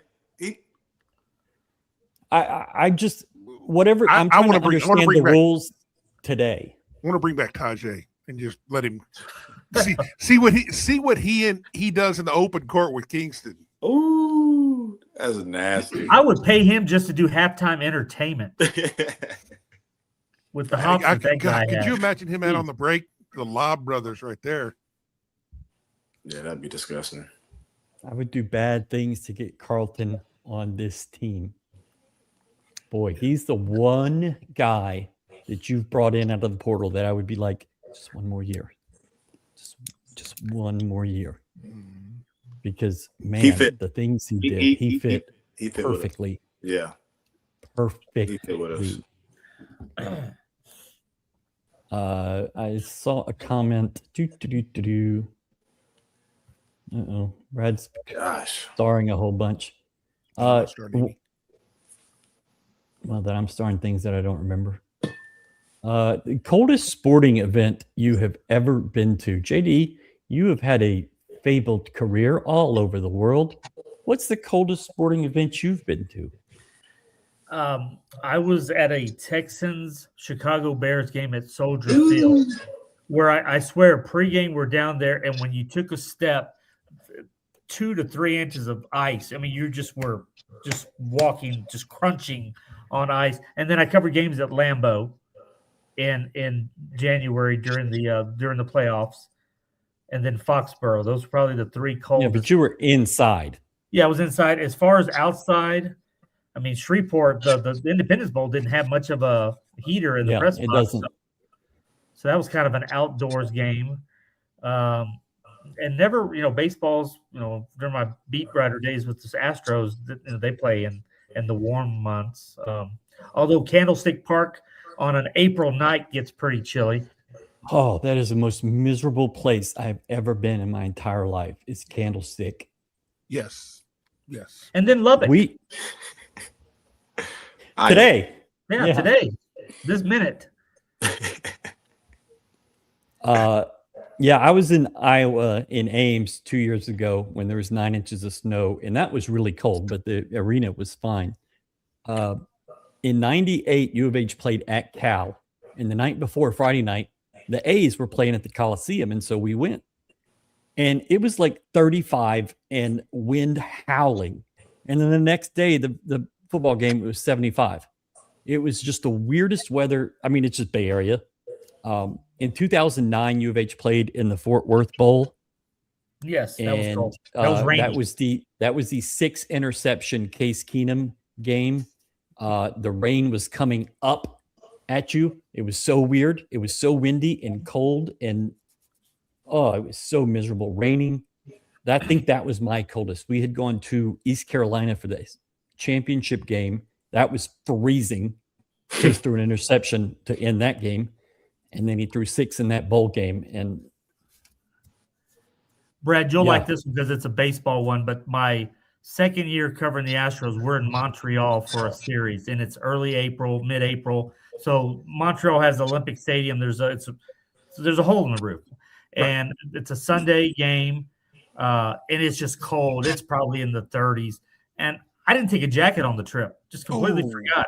So I go down to the gift shop and I buy a sweater, a Montreal Expo sweater, and I put it on the press box because I'm freezing. I forgot to take it off before I went to the clubhouse. And Jeff Bagwell sees me walk in, and I think they were on a little bit of a skid early in the year. He was like, "Hey, our beat writers even jumped ship on us." And I don't know where that sweater is, but if it was still, it'd be a collector's item. But that was probably in baseball one of my colder games, and I had to go buy a sweater in the Montreal gift shop. I couldn't imagine how cold it was on the field with that old-timey turf. Yep. That was the turf back in those days. We had one at our high school of the exact same type of turf that would just rip your skin off whenever you slid on it. Yeah. I mean, it was like construction paper, basically. It wasn't thick. But in the summertime, if you went to Old Bush Stadium, you went to Three Rivers, Riverfront Veterans, the temperature in the summertime would be like 120 degrees. I've never seen ball players. They would get cabbage leaves, dip them in ammonia, and put it on their cap, and that was to cool you off somehow. I don't understand the science behind that. I'm not smart enough. Well, we would just use towels, but we'd always have a couple of buckets or a couple of coolers of ammonia water. Yeah. That's crazy. It was refreshing. Things I did not know. Never used cabbage. This is Duarte's view out of his hotel room. I imagine it's a little darker now, but that does look at that not Texas look great. Tech logo in the middle. Yeah, that's I classy. think you should have gone swimming. I broke that piece. That's why there's a piece broken there. Yeah. I want to ask all of you about this. Dion came out with a list of rules for his program. And these rules they come with fines. They are now fining college players. So late to practice, $500. No show to practice, $2,500. No show to a meeting, $2,000. Late to strength and conditioning, $1,000. No show, $1,500. No show to treatment, $1,500. Go down to the bottom. Social media misconduct, $2,000 to $5,000 based on severity. What do you think about fining players? And now, not everybody is making the $1 million, right? Not everybody's making the big bucks. Not a lot of your guys are, frankly. You're giving 20% of the guys 80% of the money. But those are big boy fines. Big boy fines. Yeah. In the G League, you do something and screw up. What are your fines? Bro, you might have to pay 50. Okay. This is more. And the pros, they have the kangaroo court that the money would go to. So, and those were sometimes 4 figures. Right, but those are big boy contracts. Yeah. A lot of those fines that you're talking about, a lot of the fines you're talking about on there, being late, not showing up, shit, you're just lucky you're going to get to come back. Right. I mean, late to practice, typically $500. Okay, some people might be late. If you're late in a program with actually accountability, you're going to get beat up. Show practice. Yeah, your shit's on the curb. Yes, yeah, facts. Yeah, it is just like film normally leads into practice, so you probably missed both. Yeah, yeah, brother, you out the program. I mean, first of all, I'm turning off all social media. My social media is gone if I'm one of those players. I'm not even going to put myself in that position. Two, where's the money going? Where's this money? If you have to pay, who's pocketing that money? Is it going into the program? Are they going to divvy it up? I would take it. I would throw a party for the students. There you go. I don't know. I just thought it was kind of a weird thing. Hey man, you want to act like pros? Guess what? Time to be accountable like them. Yeah, you ain't gonna be. You're not gonna be running professional. Yes, that's what it says. Like, yeah, we ain't gonna make you run. That's too easy. We gonna hit your pockets. We feel that. When we were given kangaroo court, we were told that you're going to pay out of pocket because it's going to hurt you a lot more than going out and running. And besides, you're supposed to be running anyhow. Right. And if you're not running, well, you're not going to get a paycheck anymore. Late to no show to practice? Boy, I'd be scared. Can I give an ISU road trip opinion? Manhattan, October 10th is underrated 100%. Loved that trip. I'm not will sure be it's going to perfect. make sense, though. Might not make sense. Might not. Might not. Perfect weather in Morgantown. I can't wait for that trip. We may have undersold the Morgantown trip, but weather in November could be not so fun. I love the Kansas State trip, but that's a trip I think you're going to be able to make a lot. We're playing some cold weather games this year. You're going to Utah, Boulder, Kansas State, Morgantown, and then Morgantown and Colorado are both in November. Utah is late October, I think. Right. So it could be, Utah, October 24th, Colorado, November 14th, West Virginia, November 21st. You could have some cold games. Morgantown, I'm pretty high on that trip. I'm pretty high on. I've never been there for football. I've been to Kansas State, and I'm going to tell you, if you can wrangle yourself a press pass, go do that, because they have all the ice cream you can eat. They make it there on campus at their dairy, and they just leave it for you if you're doing a post-game podcast. And they fed us like 3 times. They gave us breakfast. They gave us lunch. They gave us snacks. That's an underrated trip. It was freezing, flipping cold, and U of H lost 41-0. In the Big 12, Ryan, I mean, the top 2 are sold. You got Tempe and you got Boulder. To me, those are the 2 best. I like Tempe. I like Boulder. Third is debatable, but for Kansas State, that's just if you fly into KC, that's a 2-hour. It's just there's fly nothing to Manhattan. Yeah. See, I don't do like you. I'm a loyal airline customer. I just can't do it. I'm typically loyal, but if I can fly into the city, I'm doing that. I think Morgantown will be great. I cannot wait to get to go to Iowa State in 2027. That's a good place. I've been there. I've been for basketball. I haven't been for football, but I am all about the college experience on these road trips. Yeah. Tempe, okay. I mean, it's Phoenix. It's pretty girls. It's fun, but it was okay. Iowa State's tailgate scene pregame is really, really good. Yeah. And Morgantown, I think, is going to be just the same. And so I'm looking forward to both of those. You just want to go burn couches. Well, that's fair. Ryan, weather was 30 in Ames 2 years ago. There was snow, but it was cold. It was cold. Dude, 60 degrees is cold to you, though. Yeah, no. Well, I mean, it snowed 9 inches while I was in Ames. Okay, that's cold. I was actually driving a minivan that trip. I don't know who else would take it. minivan to a game, but some people do. The Cadillac of I did. minivans. Hey, it was pretty freaking good. I had never driven a minivan before, but I felt kind of Great badass. family in it. car. Good family car. Everybody should have one. That Momciljevic fadeaway was pretty cold. I was on the baseline and he was right in front of me, and I can still see it. Like I can see that shot, and whew, that was pretty. So, Pretty bad. As soon as he shot it, it's like, no, that's not good. Oh, it was so perfect. Just I mean, it's weird. The things you remember in life, I can still see that one. Vince Young. JD, who is the most talented high school football player you've seen live?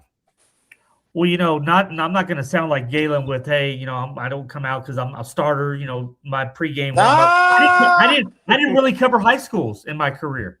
I didn't do a lot of high school. I haven't been to a lot of high school games. Now I'll watch them on TV or on film when it starts to get recruiting. You start looking at, hey, who this guy could be. But I didn't cover a lot of high school. I never saw Vince. Right when I got to Houston, that would have been in the late 90s. Vince was still several years away, and I traveled for most of the season. So I was never really in town between the Texans and the Astros. So it's a great question. I mean, I don't have a good answer. I mean, I think the one year there was a guy, Adam Dunn. He played at New Caney. He was a football player. I remember going out and having an assignment where I covered him. And then I covered some of the Lamarck teams of the championship teams in the late 90s and the Sealy teams of the late 90s. But that was real, sparingly. So, I didn't get the feel of Texas high school football in my career as much as I would have. What he's saying is he didn't have to work that high school beat. Yeah, and you know what? He was much better than that. He went to the next level. If you can cover Texas high school football, you can pretty much do anything because you have to take your own stats. And some of these guys, there was a beat writer at the game yesterday who had to take photos during the game, live blog, send in a story afterwards, and then download all the photos and identify them. That's a lot of work for one person.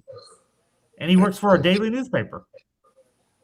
My respect for those guys. But yeah, high school, I just was never, that was never my career track, unfortunately. He's one of those who went from high school straight to the major leagues. He's David Clyde of sports writers. I was 4-star. Sorry, young kids. The young folks don't know who David Clyde is. I wasn't a 5-star. I'm not going to be greedy. JD, pop your stuff, man. Yes, sir. I was Casey Kendall. All right. He's a big name if you know him, but he wasn't a big star. I'm Casey Kendall. I have Casey stories I can't tell you. Yeah, well, I believe that. I covered Vince Young when I was doing high school radio. I covered a Vince Young game at Del Mar Stadium, I think. Crazy. Yeah. I just couldn't get over that he was a Marlin. Just freaked me out. Shout out to the man. Yeah.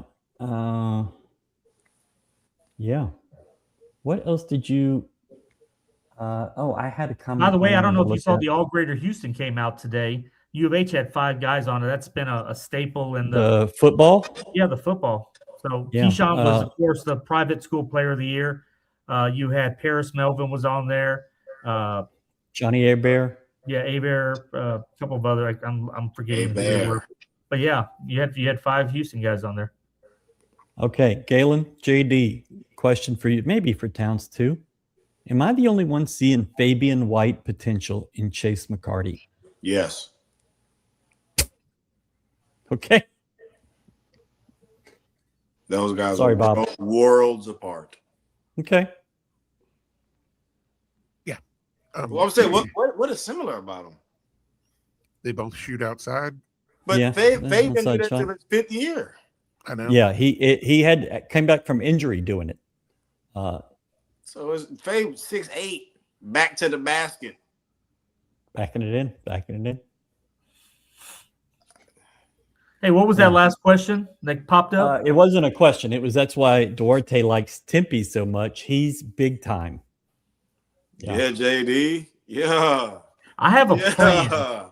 We went on that trip. I took my 11-year-old. We took a college visit that weekend. I've already setting it up where we're gonna end up having a little house out in suburban Phoenix. That's where I'm gonna retire. My kid will go to Arizona State, unfortunately, but hey, if that gets me to Arizona, I'll take it. The wife's on board, so we're good. That's all that matters. Hey, Dwarte, you're not getting hired anywhere, so let's ask you this. What's your take on some of the national sports blogs and pundits like the Squad at CBS or the Field of 68? Man, that's kind of out of left field. I mean, they're fine. I mean, I guess being an old school newspaper guy, it's sort of been interesting to watch how things have transitioned to the new media or more of the podcast scene. So, you watch, they get great guests. I mean, I like the Field of 68. Do I have time to watch it a lot? No. I certainly had to wait for Kingston to do a 20-minute interview a couple of weeks ago while they interviewed him. But yeah, I mean, I guess it was Rothstein. I guess with CBS, he's talking about Rothstein. I mean, those guys are established. They've been around. I've only been on the college beat for 12 years on U of H. So I mean, these guys have invested half of their lives. So I know one person who's hoping that the field expands so that it's no longer the Field of 68. But for now, they get the job done. I like those guys. I mean, I haven't been on that show, but I've been on a few of them. JD Noble. I don't have any people's champ, man. People's champ, man. You could do a podcast. I think you have the game for it. You might get bored with it after a while, and you might not like the comments all the time, but I think you can do it. Well, I'll see how these guys carry this show. So, yeah, well, John Fanta did the play-by-play for ISU at OSU. It was fun. He did the Baylor game play-by-play. Now that one I heard was a little rough. Yeah? Yeah, I had some people texting me during the game saying that it was not. Was it my mom? No, she's the only. No, she's the only person I heard that didn't like it. Yeah, I hope she does. She needs a hobby. If Fanta gets rolling on certain topics, it'll just go on and on. He's a great guy, but yeah, I mean, his role's expanded a lot with he's got a lot of hot takes, and he's one of those ones that gets truly captured by the moment, and whatever's happening today is the greatest thing that's ever happened, and that might ever will happen until tomorrow. Prisoner of the moment. Yeah. And one of the best compliments you can give somebody, the way they interview. And I watched his interview with Kelvin that he did, I guess, back in October. And Kelvin got really emotional. And, John kind of shows that human side when he interviews and maybe relates a little bit. Sometimes might go overboard a little bit, but when you can relate to your interviewing, it goes a long way in how that goes for the 15, 20 minutes. So, I mean, I thought he did a good job on a lot of that preseason stuff that I saw that they put out. Yeah. If you're doing a game, sometimes you need to be prisoner of the moment because you're, to you, the game in front of you needs to be the biggest game of the night, the biggest game of the country. And I don't have a problem with that. I'm not talking about just his play-by-play. I'm talking about everything else in between. I mean, I'm not going to drop names, but I remember there was a guy. You've been dropping names all night. I got Master P's phone number. This newbie that was on the air. He was real knowledgeable. He knew the program. He was throwing facts out there. I'm not going to say the name. He did a U of H game not too long ago. Pretty good on air. Yeah, first time ever been on TV. Did a pretty good job. No, he finally got it. Look at it. How long did that take, Galen? Wait a minute, he's talking about me. Hey, you said first time. Me. Oh man, that's a little harsh for me. I actually I don't think it's a bad thing though. I mean, I think he is what he is. Yeah. I mean, look at some of the national guys. I'm convinced John Rothstein sets about 50 million program tweets or whatever you want to call them. Tweets a day. Scheduled tweets. And they're the same thing every single day. And Every win. Message to America, standalone games. And, he'll Facts. the epitome of brutality. He's also gassed. We sleep in May. Facts. I'm sorry, but I'm going to sleep tonight. What did he say?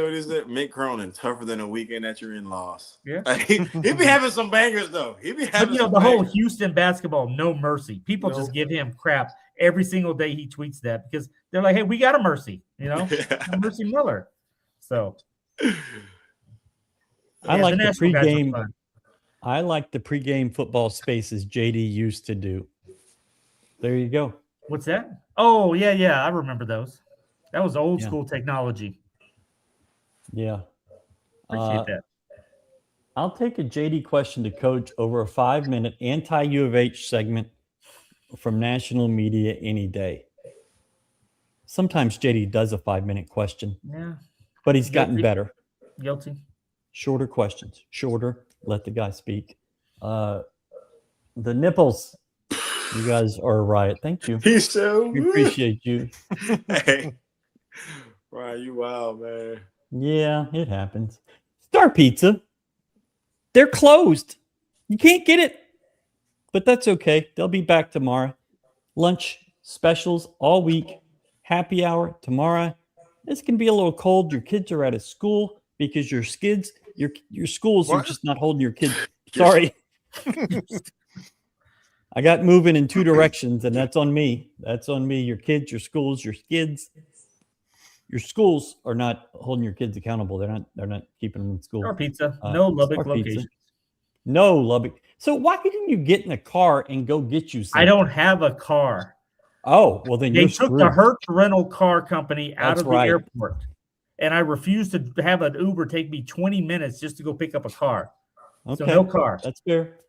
So I met Ryan on the side of a railroad track to have one of the best burgers we ever had.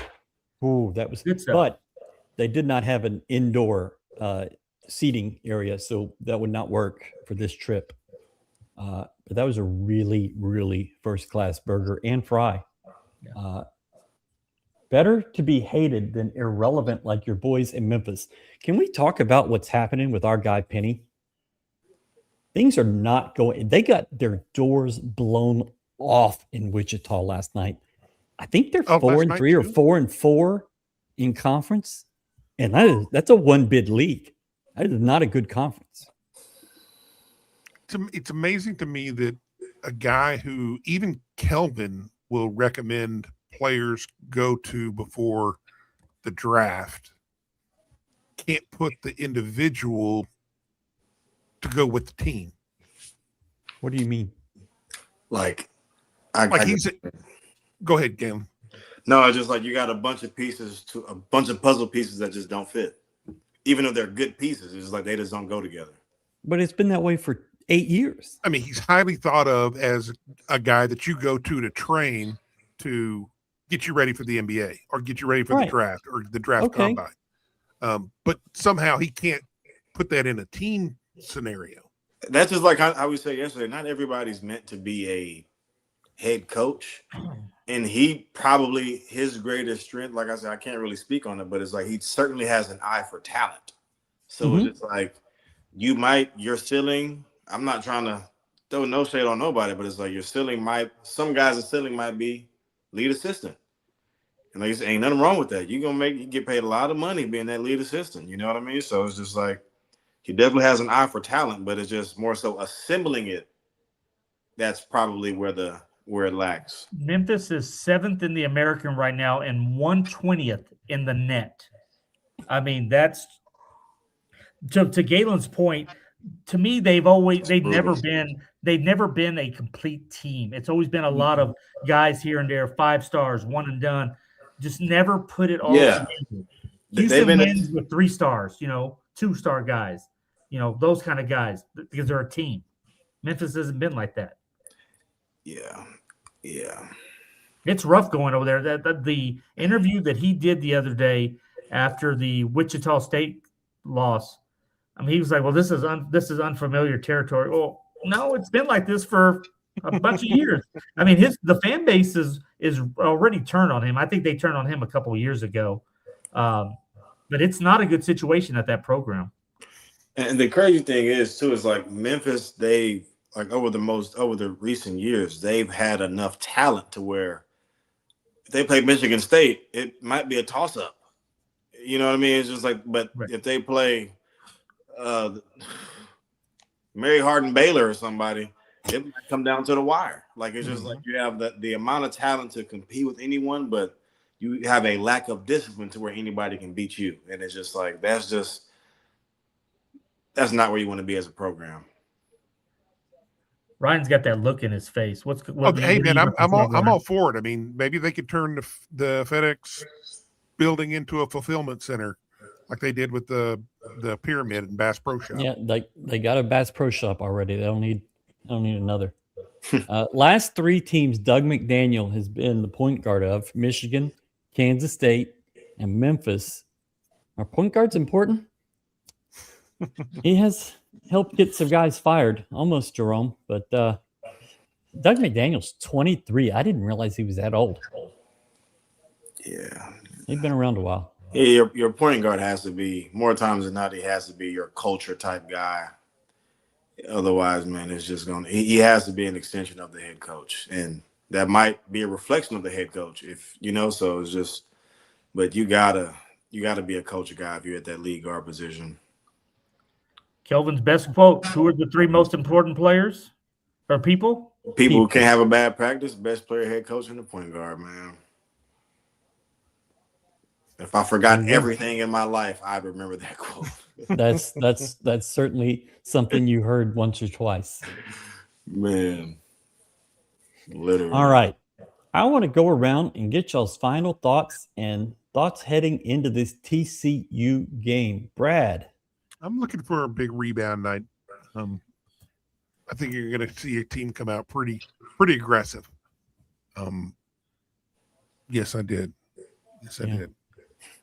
Also gave up bases clearing double. No home runs though.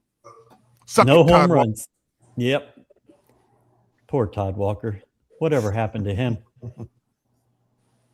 But yeah, I'm just looking for him to come back in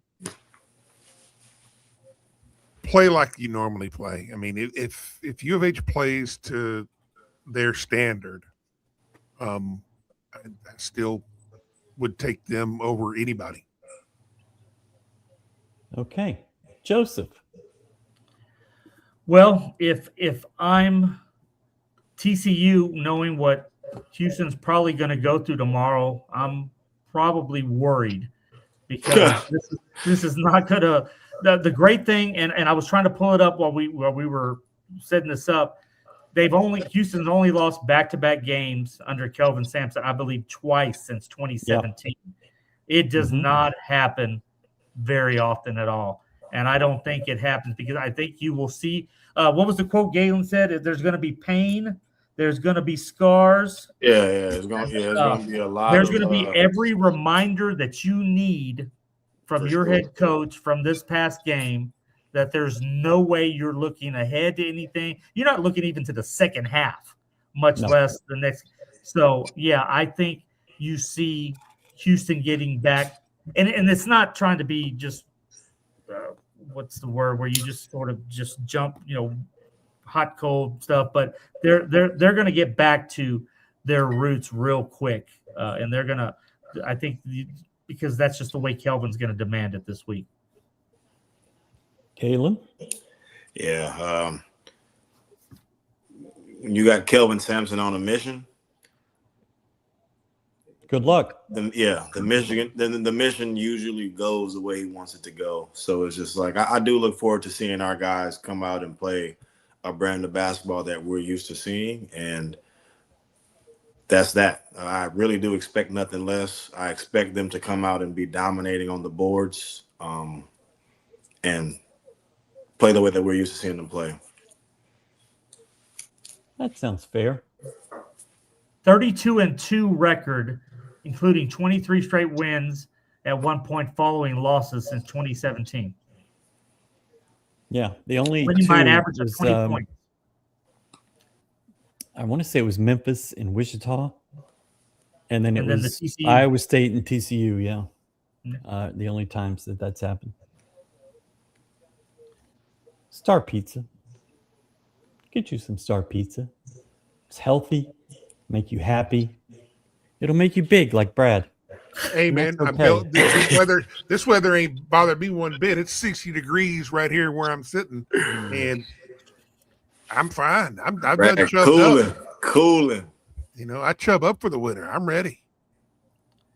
Brad, Independence Day was on earlier tonight, and your background was on, and all I could visualize was Towns right there when everything went boom. Mm-hmm. Poor Towns. So Brad rest in texted me this morning. He was like, damn, it is so cold. I have to close my window. I'm like, motherfucker, it's 20 degrees. I look forward to winter, man. I just opened up my window and I'm good to go. I got a little Facts. fan in the window. Facts. I mean, I haven't turned on my heater in 10 years. He uses the oven. Hey, man. Hey, bro. You're actually not wrong about that. Hey. Oh man. Galen wants to die laughing every time Ryan says Star Pizza. Star Pizza. Star Pizza. Star Pizza. Not quite understanding this comment. How much to ship a pizza to Iowa? Well, Iowa has a That's good crazy. pizza. I certainly saw that as Iowa.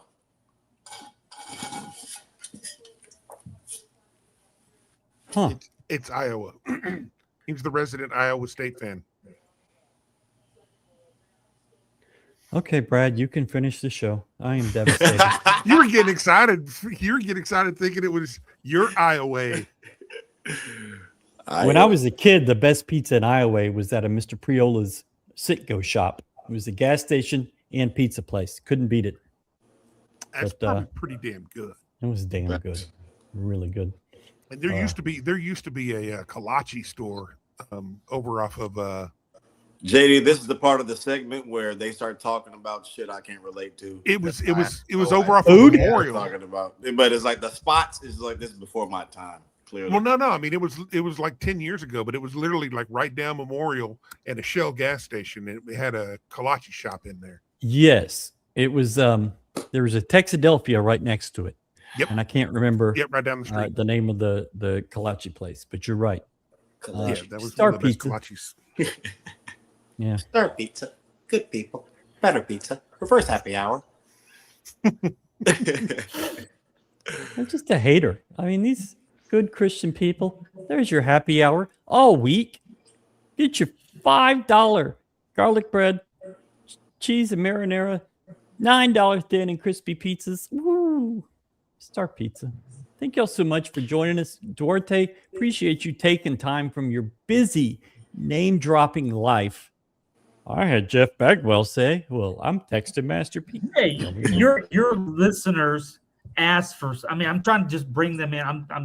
I'm helping you out. Yeah, you are. Hey, Galen and I can do this next Sunday on our own. You know. Hey, let's do it. There you go, I am man. glad to Break. take the Take night next off. Sunday off. Shipping Ain't easy, but if you buying, we shipping. We do it for a few people. Or okay, is this a lyric that I'm not aware of? I can't confirm. Okay, I didn't know if that was a song just lyric saying that I it's just easy. didn't understand. No, Okay, for the Oh, right it's price, the- they're gonna ship Star Pizza up there. It's just shipping from the ain't folks. easy, but if you're buying, we're shipping. We do it for a few people on occasion. Okay, It I ain't a was not problem. reading that correctly. Yeah, it was close. But thank y'all so much for watching, hanging out with us, and the Shooting best the shit on pizza Sunday. in Iowa is Casey, the gas station. I'm going to be honest with you. I saw that when we were in Iowa, saw it on like signs at the gas stations, and I don't know about all that. And it looked so great to me. But we might check it out when we're there a month from now. Thank y'all for joining us. 2 hours we just did talking with no real guests, just Dwarte. So thank you. And we'll see you Wednesday night on Cats.